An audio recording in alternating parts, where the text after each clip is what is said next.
வங்கக்கடலில் நிலை கொண்டுள்ள மெதுவாக நகர்ந்து வரும் டிட்வா புயலின் வேகம் மீண்டும் குறைந்திருக்கிறது. ஏற்கனவே அது 7 கிலோமீட்டர் வேகத்தில் சென்னையை நோக்கி நகர்ந்து வந்த நிலையில் இப்போது 5 கிலோமீட்டர் வேகத்தில் கடந்த 6 மணி நேரமாக மிக மெதுவாக நகர்ந்து வருகிறது. சென்னையிலிருந்து 150 கிலோமீட்டர் தொலைவில் புயல் மையம் கொண்டிருக்கிறது. கடலூரில் இருந்து 90 கிலோமீட்டர் தொலைவிலும், காரைக்காலில் இருந்து 120 கிலோமீட்டர் தொலைவிலும் மையம் கொண்டு 5 கிலோமீட்டர் வேகத்தில் சென்னையை நோக்கி நகர்ந்து வரக்கூடிய இந்த டிட்வா புயலானது தென்கிழக்கு திசையில் இருந்து சென்னையை நோக்கி நகர்ந்து வந்து கொண்டிருக்கிறது. இது அடுத்த 3 மணி நேரத்தில் வலுவிழக்கும் என்றும், இன்று நள்ளிரவில் சென்னைக்கு அருகே அது ஒரு 30 கிலோமீட்டர் தொலைவில் இந்த டிட்வா புயல் வந்து சேரும் என்றும், அதன் பின்னர் முழுமையாக வலுவிழக்கும் என்றும் வானிலை மையம் தெரிவித்திருக்கிறது. இதனால் சென்னை, திருவள்ளூர், காஞ்சிபுரம், செங்கல்பட்டு உள்ளிட்ட வட கடலோர தமிழக மாவட்டங்களுக்கான அந்த அதி கனமழை எச்சரிக்கையானது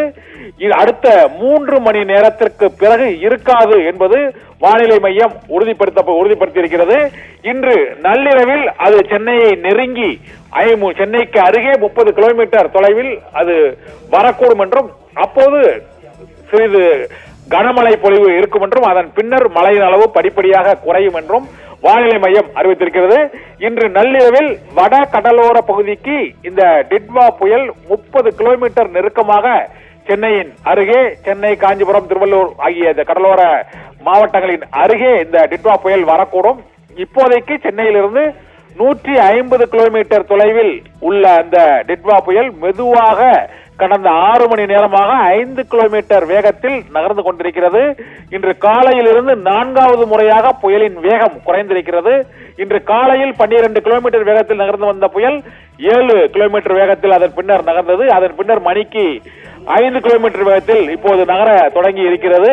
கடந்த 6 மணி நேரமாக வடக்கு திசையில் சென்னையை நோக்கி அந்த டிட்வா புயல் நகர்ந்து கொண்டிருக்கிறது. இன்று நள்ளிரவில் சென்னையை நெருங்கும் என எதிர்பார்க்கப்படுகிறது. அடுத்த 3 மணி நேரத்தில் டிட்வா புயல் வலுவிழந்த நிலையில் கடலிலேயே அது செயலிழந்து போகும் என்றும் வானிலை மையம் அறிவித்திருக்கிறது. நிகிதா.